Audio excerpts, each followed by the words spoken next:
الحمد لله نحمده ونستعينه ونستغفره ونعوذ بالله من شرور أنفسنا ومن سيئات أعمالنا من يهده الله فلا مضل له ومن يضلل فلا هادي له وأشهد أن لا إله إلا الله وحده لا شريك له وأشهد أن محمدا عبده ورسوله أرسله بالحق بشيرا ونذيرا يا أيها الذين آمنوا اتقوا الله حق تقاته ولا تموتن إلا وأنتم مسلمون يا أيها الناس اتقوا ربكم الذي خلقكم من نفس واحدة وخلق منها زوجها وبث منهما رجالا كثيرا ونساء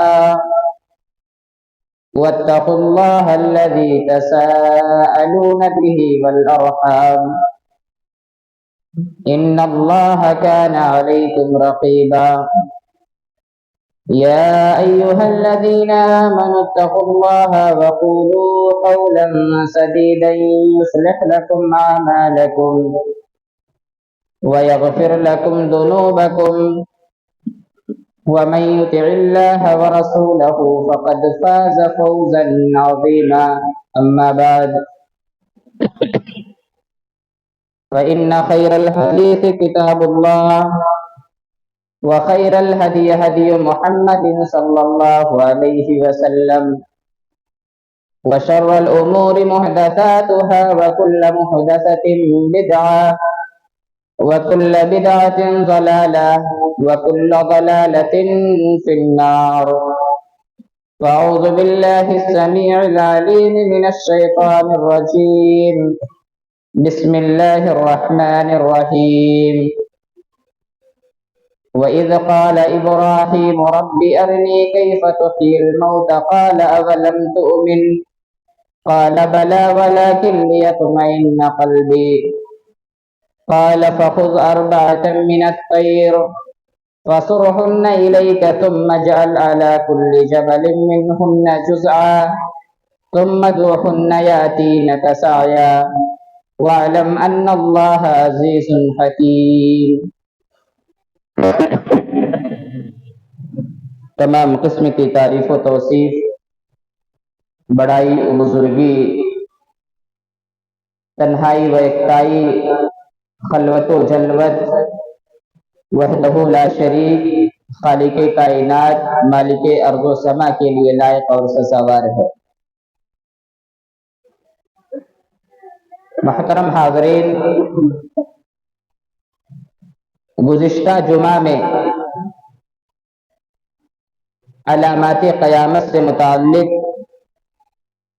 آپ کے سامنے گفتگو ہوئی تھی۔ علامات قیامت سے آپ کو آگاہ کیا گیا تھا۔ آج بھی انشاءاللہ تبارک و تعالی ہم چند ایسے علامات کا تذکرہ کریں گے جن علامات کی جانکاری اور ان سے بچنے کے جو تدابیر ہیں ان کا تذکرہ کریں گے۔ پیارے نبی صلی اللہ علیہ وسلم نے بہت ساری علامات کا تذکرہ کیا، اس میں سے ایک علامت یہ ہے جب قیامت قائم ہوگی، قیامت کے قائم ہونے سے پہلے لونڈی اپنے مالک کو جنم دے گی۔ حدیث کے اندر ہے، اللہ کے نبی صلی اللہ علیہ وسلم فرماتے ہیں کہ پیارے نبی کے پاس ایک آدمی آیا، آنے کے بعد سوال کرتا ہے، اے اللہ کے نبی صلی اللہ علیہ وسلم قیامت کب آئے گی؟ آپ نے فرمایا، مل مسعول عنہا بعالم من السائل، جس سے سوال کیا جا رہا ہے وہ بھی سوال کرنے والے سے زیادہ نہیں جانتا۔ اس کے بعد اللہ کے نبی فرماتے ہیں وَلَكِنْ سَأُحَدِّثُكَ، لیکن عنقریب میں تجھے ایک ایسی علامت کا تذکرہ کرتا ہوں، اس علامت کے ظاہر ہونے کے بعد تم اندازہ کر لینا کہ قیامت بہت زیادہ قریب ہے۔ اذا ولدت الامۃ ربتها، جب ایک لونڈی اپنے مالک کو پیدا کرنے لگے، ایک لونڈی اپنے مالک کو جنم دینے لگے، تو سمجھ لینا کہ قیامت بہت قریب ہے۔ ایک لونڈی اپنے مالک کو کیسے جنم دے گی؟ اس سلسلے میں اہل علم کے بہت سارے اقوال ہیں۔ اس میں سے ایک قول یہ ہے کہ آخری زمانے کے اندر بہت زیادہ جنگیں ہوں گی، بہت زیادہ فتنہ و فساد ہوگا، غلام اور لوڈیوں کی بہت زیادہ خرید و فروخت ہوگی۔ اس میں ایسا بھی ہوگا کہ ایک بچہ اپنی ماں کو لوڈی کی حیثیت سے خریدے گا، لیکن بیٹے کو بھی نہیں پتا رہے گا کہ وہ میری ماں ہے، اور ماں کو بھی نہیں پتا رہے گا کہ یہ میرا بیٹا ہے، اور ایسے ہی خرید و فروخت ہو جائے گی۔ دوسرا مفہوم جو علماء کرام بیان کرتے ہیں وہ یہ ہے کہ آخری زمانے کے اندر اولاد اتنی نافرمان ہوگی، اتنی نافرمان ہوگی کہ اپنی ماں کے ساتھ وہ برتاؤ کرے گی جو برتاؤ ایک لوڈی کے ساتھ کیا جاتا ہے، ایک غلام کے ساتھ کیا جاتا ہے۔ میرے بھائی اور دوستو، آج کے اس دور میں بہت ساری اولادیں ایسی ہیں جو اپنے ماں باپ کے ساتھ ان کا رویہ بڑا غلط ہوتا ہے۔ اپنے ماں باپ کے ساتھ وہ ایسا برتاؤ کرتے ہیں گویا کہ وہ ماں باپ نہیں بلکہ اس کے غلام ہو، اس کے لوڈی ہو۔ اور اگر اس مفہوم کو مان لیا جائے تو قیامت کی یہ نشانی پوری ہو چکی ہے۔ ایک اور مفہوم علماء کرام بیان کرتے ہیں کہ حقیقت میں ایسا ہوگا کہ لوڈی اپنے مالک کو جنم دے گی۔ آج کے اس ترقی یافتہ دور میں آپ دیکھتے ہیں ٹیسٹ ٹیوب بیبی کے ذریعے بچے کو پیدا کیا جاتا ہے۔ ہوتا کیا ہے؟ آدمی کا نطفہ لے کر کے کسی کرائے والی عورت کے رحم کے اندر ڈال کر کے اس کے رحم کے اندر بچے کو پیدا کیا جاتا ہے، لیکن جب وہ بچہ پیدا ہو جاتا ہے تو اپنے مالک کے پاس چلا جاتا ہے، اور پیدا کرنے والی عورت کی حیثیت ایک لوڈی کی ہوتی ہے، ایک لوڈی کی ہوتی ہے، ایک طوائفہ کی ہوتی ہے، اور ایک ایسی عورت کی ہوتی ہے جو صرف بچہ جنم دینے کے لیے رکھی گئی ہوتی ہے۔ اور یہ قیامت کی نشانی اگر اس ہم مفہوم کو مان لیں تو یہ قیامت کی نشانی پوری ہو چکی ہے۔ آپ دیکھیں گے بہت سارے ایکٹریس کے بارے میں یہ خبر ملتی ہے کہ ان کی شادی تو نہیں ہوتی لیکن ان کے 4 5 بچے ہوتے ہیں۔ آپ گوگل کریں، بہت سارے لوگ آپ کو مل جائیں گے جن کی شادی نہیں ہوئی ہے لیکن ان کے بچے موجود ہیں۔ وہ کیسے ہوتے ہیں؟ ایک طریقہ یہ بھی ہے کہ مرد کا نطفہ لے کر کے کرائے کی جو عورتیں ہوتی ہیں ان کے رحم مادر، ان کے رحم کے اندر داخل کر دیا جاتا ہے، پھر جب وہ بچہ پیدا ہوتا ہے تو مالک لے لیتا ہے، اور پیدا کرنے والی عورت غلام ہی رہتی ہے، طوائفہ ہی رہتی ہے، کرائے والی عورت رہتی ہے۔ اور اگر اس مفہوم کو مان لیں میرے بھائی اور دوستوں تو قیامت کی یہ نشانی پوری ہو چکی ہے۔ قیامت کی نشانیوں میں سے ایک نشانی یہ ہے کہ تجارت پھیل جائے گی، جگہ جگہ دکانیں ہوں گی۔ اللہ کے نبی فرماتے ہیں فشوت التجارہ حتی تعین المرأة زوجها علی التجارہ، قیامت قائم نہیں ہوگی یہاں تک کہ تجارت پھیل جائے گی، اور تجارت کے اندر بیوی بھی شریک ہو جائے گی اور بیوی اپنے خاوند کی مدد کرے گی۔ قیامت کی نشانی پوری ہو چکی ہے میرے بھائی اور دوستو۔ آپ جائیں شہروں کے اندر چلے جائیں، بہت سارے لوگ ایسے ہیں جن کی بیویاں ان کے ساتھ تجارت کر رہی ہیں، بہت ساری عورتیں ایسی ہیں جو اپنے شوہروں کے ساتھ تجارت میں شامل ہیں۔ عورتوں کا تجارت کے اندر شامل ہو جانا، عورتوں کا تجارت کرنا، یہ اس بات کی گواہی ہے کہ قیامت بہت زیادہ قریب ہے۔ اسی طرح قیامت کی نشانیوں میں سے ایک نشانی یہ ہے کہ سلام صرف اور صرف مخصوص لوگوں سے کیا جائے گا۔ اللہ کے نبی فرماتے ہیں ان بین ید الساعۃ تسلیم الخاصہ، قیامت کے قریب لوگ صرف مخصوص لوگوں سے سلام کریں گے، عام لوگوں سے سلام نہیں کریں گے۔ اور قیامت کی یہ نشانی میرے بھائی اور دوستو اگر آپ غور و فکر کریں تو قیامت کی یہ نشانی پوری ہو چکی ہے۔ آپ دیکھتے ہوں گے سماج اور معاشرے میں آپ بیٹھتے ہیں، بعض دفعہ ایسا ہوتا ہے کہ آدمی آتا ہے، ایک انسان سے سلام کرتا ہے और सलाम करने के बाद चला जाता है, जबकि उसके आस पास बहुत ज्यादा मुसलमान मौजूद होते हैं। तो इस तरह का अंदाज लोगों का अपनाना ये इस बात की दलील है कि कयामत बहुत ज्यादा करीब है।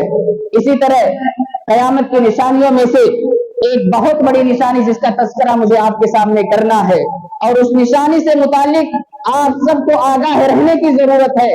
उस निशानी को हल्के में लेने की चंदा जरूरत नहीं, और वो निशानी दज्जाल का ज़ुहूर है। फितने दज्जाल का नाम आपने सुना होगा। दज्जाल इस कायनात का सबसे बड़ा फितना होगा। हदीस के मुताबिक हजरत आदम अलैहिस्सलातु वस्सलाम की पैदाइश से लेकर कयामत के वकूअ तक दज्जाल से बड़ा कोई और फितना इस दुनिया के अंदर नहीं आ सकता। हदीस के अंदर है, अल्लाह के नबी फरमाते हैं, या अय्युहन्नास इन्नहा लम तकुन फितनतुन फिल अर्द अअज़म मिन फितनतिद दज्जाल। ऐ लोगों, इस जमीन पर दज्जाल से बड़ा कोई फितना नहीं। तो आइए हम दज्जाल के सिलसिले में तफसील के साथ जानते हैं। दज्जाल कहां ज़ुहूर होगा, दज्जाल कहां से निकलेगा, एक सवाल पैदा होता है। तो इससे पहले मैं आपको ये बता दूं मेरे भाइयों और दोस्तों कि दज्जाल का ज़ुहूर के ताल्लुक से जो रिवायतें हैं वो 4 तरह की रिवायतें हैं।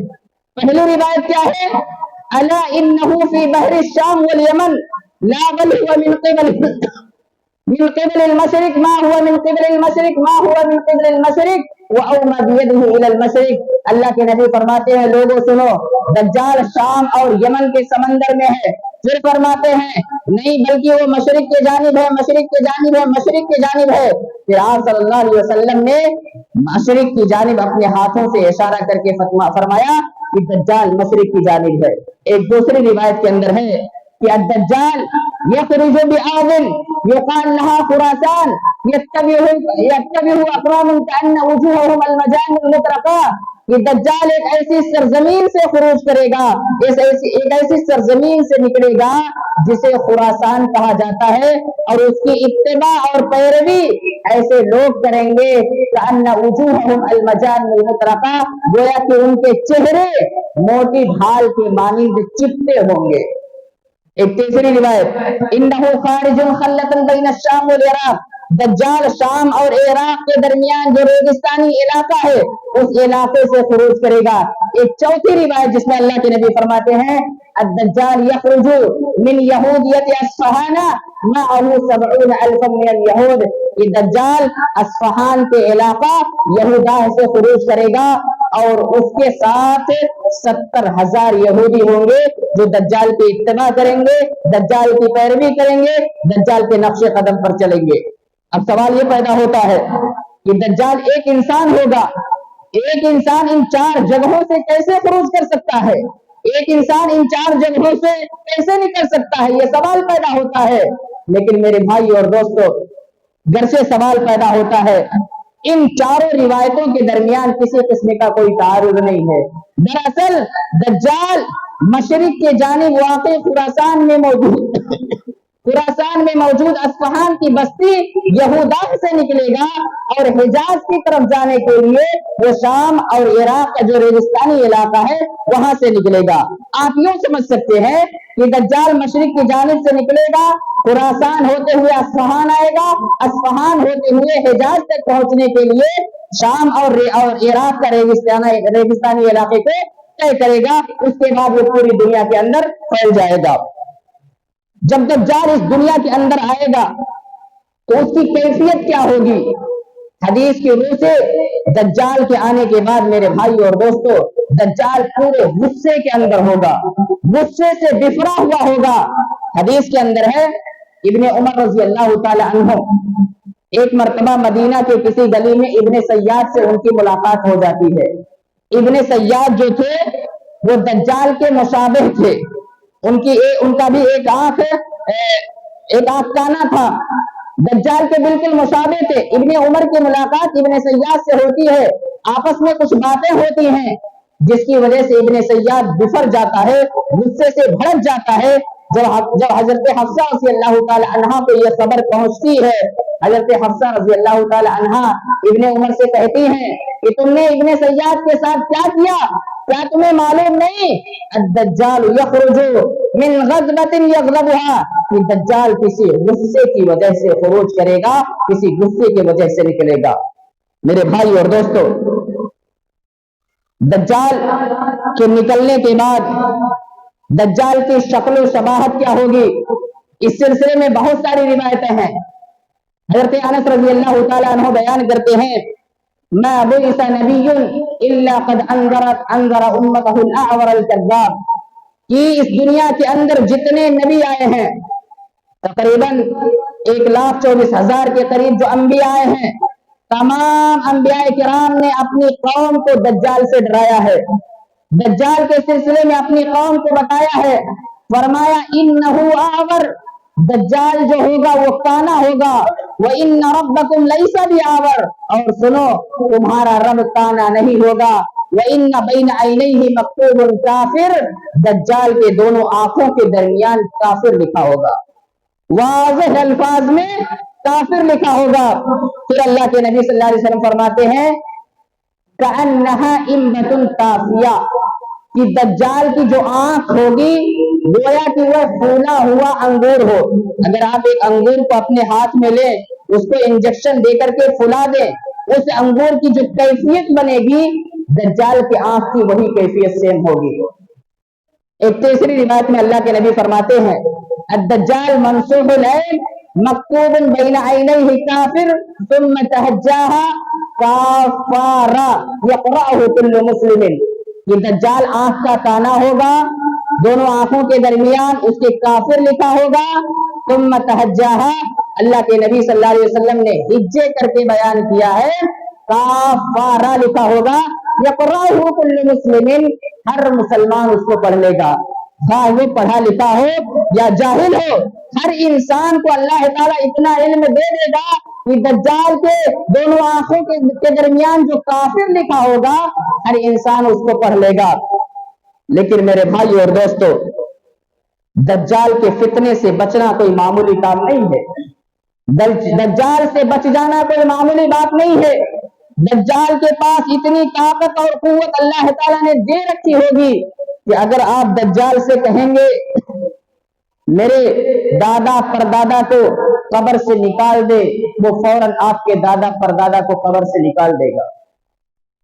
आप दज्जाल से सवाल करेंगे हमारी फुला जमीन बंजर है, फसलें उसमें नहीं उगती, उगा दे, वो फौरन 2 मिनट के अंदर फसलों को तैयार कर देगा। आप कहेंगे वो हमारा खेत है, लहलहा रहा है, उसको नेस्तो नाबूद कर दो, बर्बाद कर दो, 1 सेकंड के अंदर दज्जाल बर्बाद कर देगा, इतनी ताकत उसके पास होगी।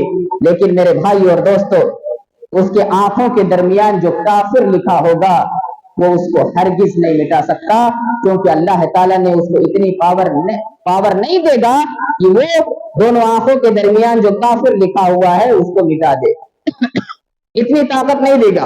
हदीस के अंदर आता है, अल्लाह के नबी फरमाते हैं माअहू जन्नतुन व नार व नारुहु जन्ना व जन्नतुहु नार, दज्जाल के पास जन्नत भी होगी और जहन्नम भी होगी, लेकिन उसकी जो जन्नत होगी हकीकत में वो जहन्नम होगी, और जो जहन्नम होगी हकीकत में वो जन्नत होगी। लिहाजा अगर हमारे जमाने के अंदर दज्जाल से हमारा सामना पड़ता है तो ऐसी सूरत में हमें आगाह रहना होगा मेरे भाई और दोस्तों कि हम दज्जाल के जहन्नम को तरजीह देंगे, दज्जाल के जन्नत को हरगिज तरजीह नहीं देंगे। क्योंकि अगर आप दज्जाल के पास जो मौजूद जन्नत है उसमें गए तो आप हकीकतन जहन्नम में चले जाएंगे, और अगर दज्जाल के पास मौजूद जहन्नम जो है उसके अंदर गए तो यकीनन आप जन्नत के अंदर चले जाएंगे। इस चीज का खास ख्याल रखें, और ये आप हरगिज ना सोचें कि दज्जाल तो हम कब्र के अंदर चले जाएंगे उसके बाद आएगा, ये किसी को मालूम नहीं। अल्लाह ताला इस दुनिया के निजाम को कब बदल दे, अल्लाह इस दुनिया के अंदर दज्जाल को कब हाजिर कर दे, कब ले आए, ये किसी को मालूम नहीं है।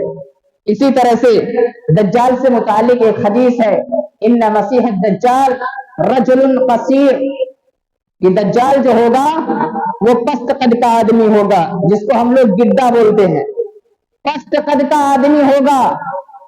अफहज जादिल, दज्जाल के जो बाल होंगे वो घंघरियाले किस्म के होंगे, गोल गोल होते हैं। जो लोग क्रिकेट वगैरह देखते हैं, क्रिकेट के शौकीन हैं, उनको मालूम होगा श्रीलंका का एक खिलाड़ी है लसित मलिंगा, जिसके बाल घंघरियाले हैं। सेम वही बाल दज्जाल का होगा, घंघरियाले बाल वाला होगा, छोटे कद का होगा, बहुत ज्यादा चौड़ा होगा।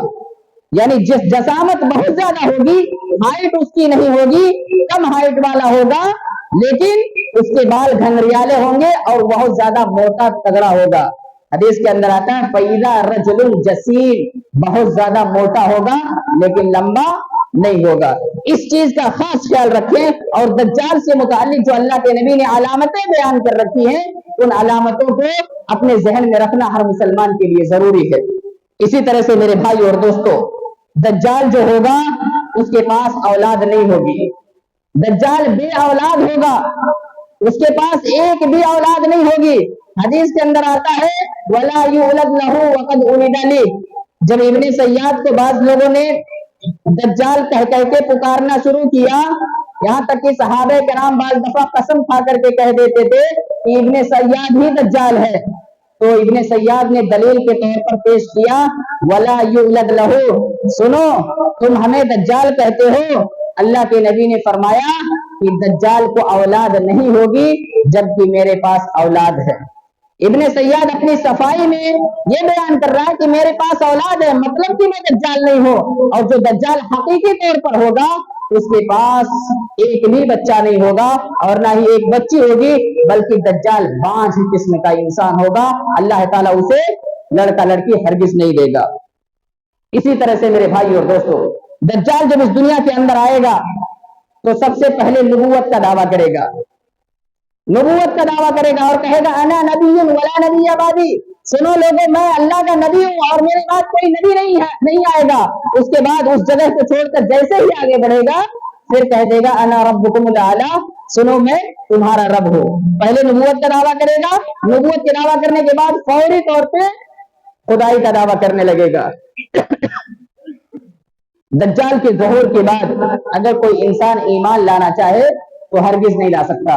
हदीस के अंदर अल्लाह के नबी फरमाते हैं सलातुन इदा खरजना ला यनफउ नफ्सन ईमानहा, तीन चीजों को जाहिर होने के बाद अगर कोई इंसान ईमान लाना चाहे, कोई इंसान तौबा करना चाहे तो उसका ईमान लाना, उसका तौबा करना अल्लाह के यहाँ कोई माना नहीं रखता। पहला क्या है? तुलू शम्स मिन मगरिबिहा, जब सूरज मगरिब से तुलू हो जाए फिर लाख आप अल्लाह अल्लाह करें, लाख अपनी जुबान से ला इलाहा इल्लल्लाह मुहम्मदुर रसूलुल्लाह का विर्द करें, कोई फायदा नहीं होगा। वह दज्जाल, इसी तरह से जब दज्जाल इस दुनिया के अंदर आ जाएगा, आप लाख ईमान लाए, लाख ला इलाहा इल्लल्लाह पढ़े, अल्लाह ताला उसे कबूल नहीं करेगा। वह दाब्बतुल अर्द, दाब्बतुल अर्द एक जानवर है, वो जानवर जब इस दुनिया के अंदर आएगा लोगों से बातें करेगा, लोगों से गुफ्तगू करेगा, लोगों के सवालों का जवाब देगा। उसके आ जाने के बाद मेरे भाई और दोस्त, अगर कोई इंसान ये सोचे कि वो अल्लाह पर ईमान ले आए तो अल्लाह ताला उसके ईमान को कबूल नहीं करेगा, ऐसा इंसान काफिर कहलाएगा। दज्जाल जब इस दुनिया के अंदर आएगा तो 40 दिन कयाम करेगा, 40 दिन कयाम करेगा। पहला दिन जो उसका होगा 1 साल के बराबर होगा। ऐसा नहीं है कि दज्जाल के आने से मुसलमान परेशान होंगे, पूरी दुनिया के लोग परेशान होंगे, परेशानी की वजह से वो दिन साल जैसा लगेगा कि यार दिन गुजर नहीं रहा है, दिन कट नहीं रहा है और दिन हकीकत में वही टाइम रहेगा, ऐसा बिल्कुल नहीं। हदीस के अंदर आता है हकीकत में वो दिन 1 साल के बराबर होगा।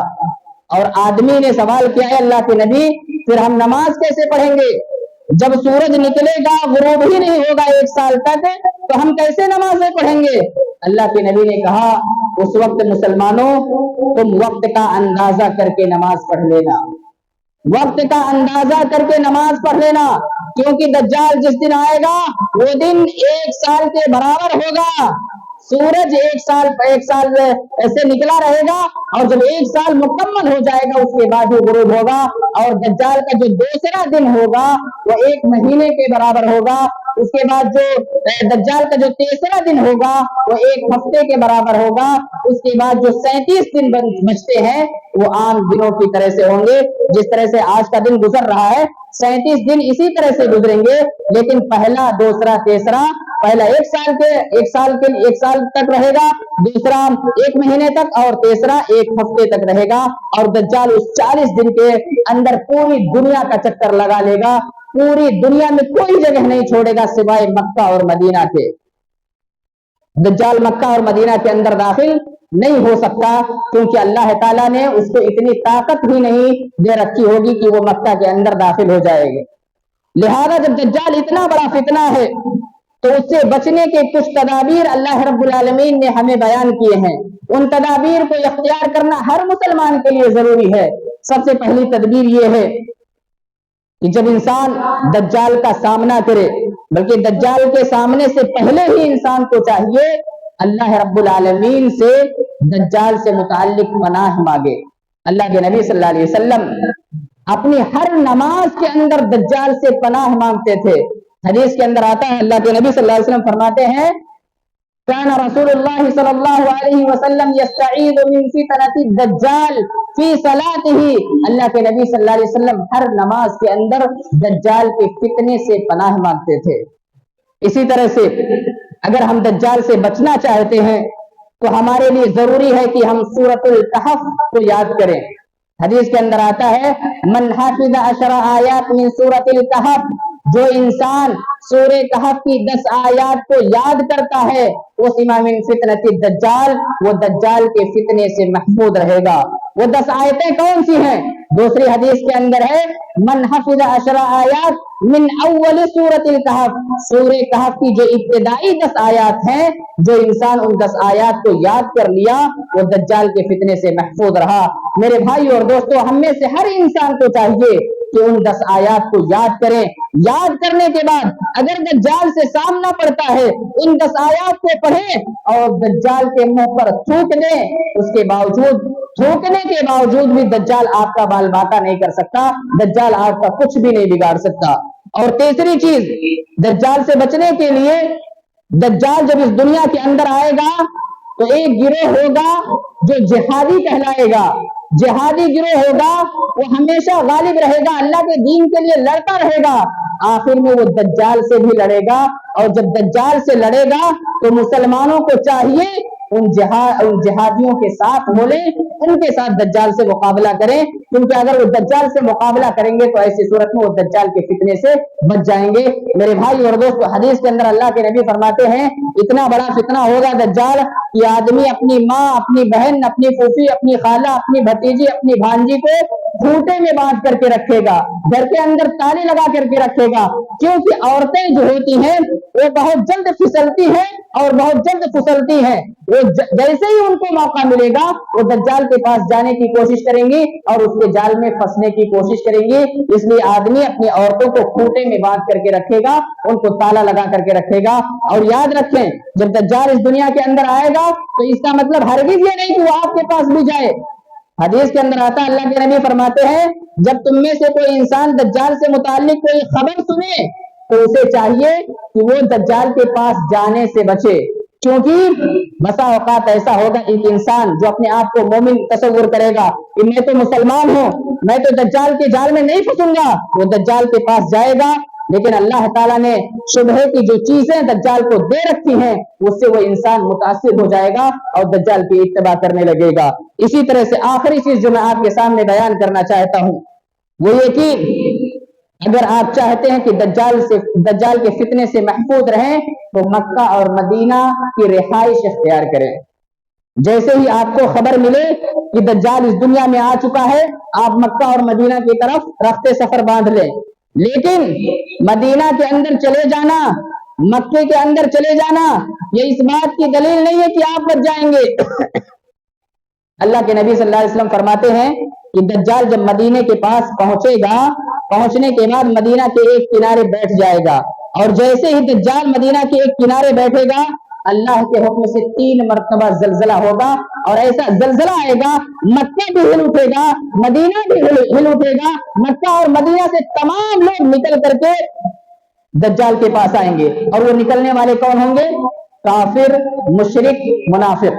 ये तीनों लोग जो मक्का और मदीना भाग करके चले जाएंगे, वो सोचेंगे कि दज्जाल से बच जाएंगे, लेकिन उस जलजले की वजह से जब मदीने की जमीन हिलेगी, मक्के की जमीन हिलेगी, तो ये फौरन वहां से निकल करके दज्जाल के पास चले जाएंगे, दज्जाल पर ईमान ले आएंगे और अपने ईमान का सौदा कर बैठेंगे। फिर अंजाम ये होगा कि अल्लाह रब्बुल आलमीन उनको जहन्नम के अंदर दाखिल कर देगा। लिहाजा मक्का और मदीना में दज्जाल तो नहीं जाएगा, लेकिन मक्का और मदीना में चले जाना ये जरूरी नहीं कि आप अगर चले गए तो बच गए। बचने के लिए असल जो चीज है वो है ईमान का मजबूत होना। अगर आपका ईमान मजबूत है, आपका तवक्कुल अल्लाह मजबूत है, इस हिंदुस्तान के अंदर भी रहते हुए आप दज्जाल से महफूज रह सकेंगे। लेकिन अगर आपका ईमान मजबूत नहीं है मेरे भाई और दोस्तों, तो मदीना में जाकर के भी आप बच नहीं सकते। अल्लाह ताला से दुआ है, अल्लाह ताला हम तमाम मुसलमानों को फितने दज्जाल से महफूज रखे, आमीन।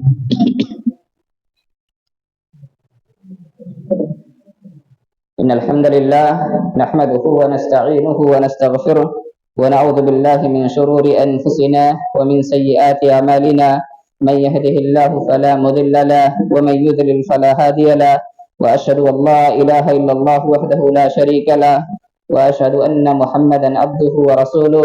إن الله وملائكته يصلون على النبي يا أيها الذين آمنوا صلوا عليه وسلموا تسليما. اللهم صل على محمد وعلى آل محمد كما صليت على إبراهيم وعلى آل إبراهيم إنك حميد مجيد. اللهم بارك على محمد وعلى آل محمد كما باركت على إبراهيم وعلى آل إبراهيم إنك حميد مجيد. عباد الله رحمكم الله، إن الله يأمر بالعدل والإحسان وإيتاء ذي القربى وينهى عن الفحشاء والمنكر والبغي يعظكم لعلكم تذكرون. اذكروا الله يذكركم وادعوه يستجب لكم ولذكر الله تعالى أعلى جل وأتم أكبر.